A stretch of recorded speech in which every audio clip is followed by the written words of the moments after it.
Hello and welcome. I'm LJ. In this video I am going to be looking at Genesis 1:1 and explain why the KJV correctly uses the singular form heaven and that the NIV's use of the plural heavens is actually incorrect.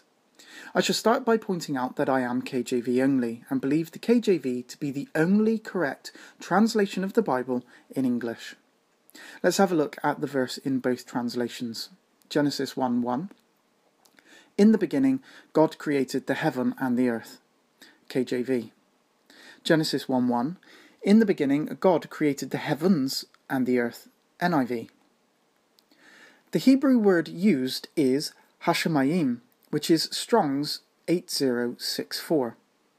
It has to be pointed out that the yim suffix is a plural suffix, and so it can be argued that it is in fact correct to use the plural heavens, and the KJV translators were incorrect in translating it in the singular.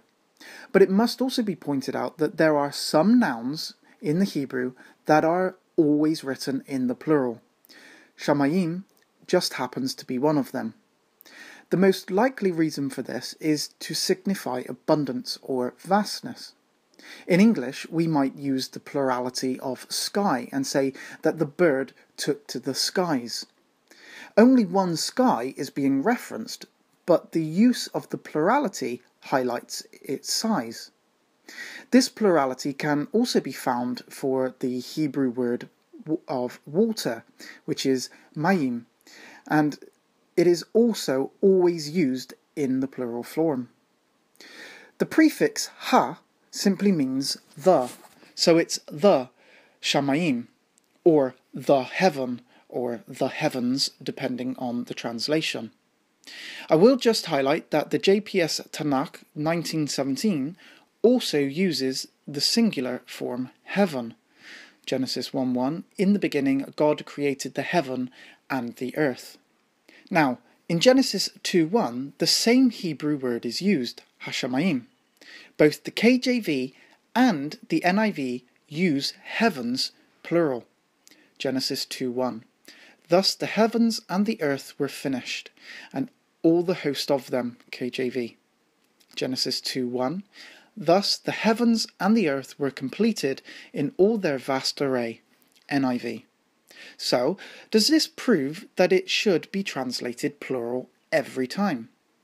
Well, if we only had these two occurrences, then it could very well be argued as such.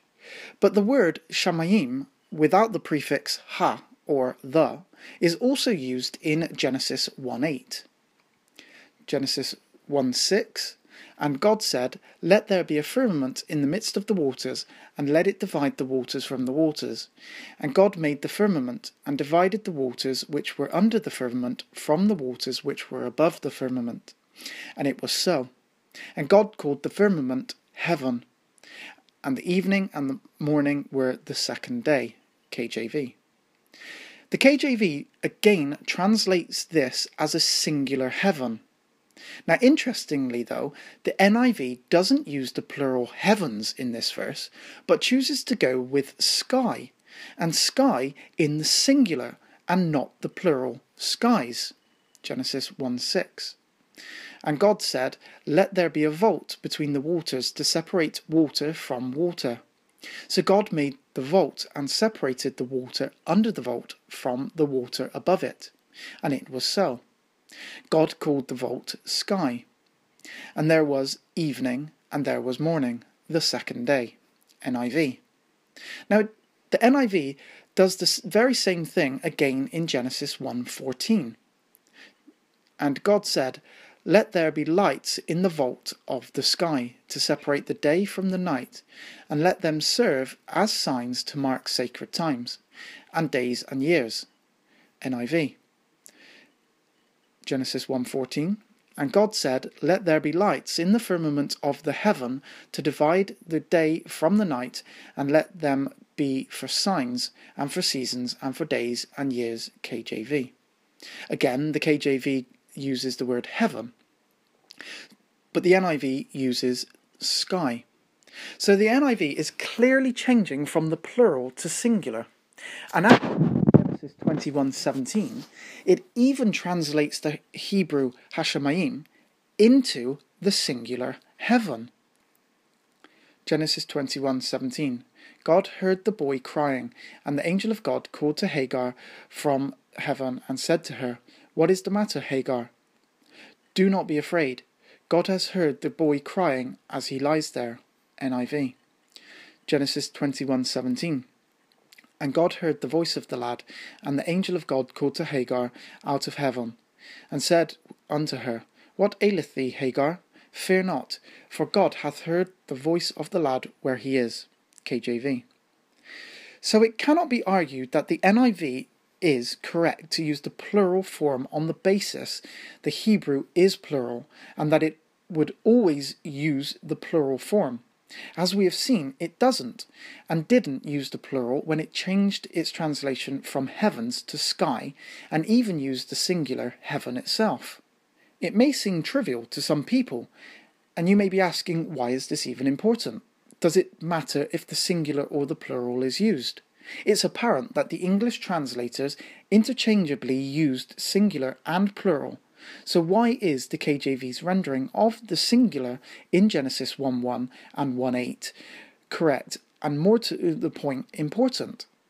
The reason why it is correctly translated as heaven in verse 1:1 and verse 1:8 in the KJV and incorrectly in the NIV as heavens is because there were two heavens created, one in verse 1:1 and another in verse 1:8, and only one heaven is being referenced in each verse. The use of the plural heavens in Genesis 1:1 by the NIV actually creates a contradiction in the Bible, as in Genesis 1:1 only one heaven had been created at that time. So the plural heavens is contrary, as only one heaven had been created. In verse 2:1, the two heavens are being referenced collectively, and so the KJV correctly distinguishes when singular and plural are being referenced in the Hebrew and changes from the English singular heaven to plural heavens where this distinction is needed. The KJV yet again is correct. Thank you very much for listening. I hope this has been informative and useful, and I look forward to seeing you on another video. If you have any comments, please leave them on Facebook, YouTube, or send me a message through Twitter or on email, and I look forward to seeing you on another video. Thank you very much for watching. God bless.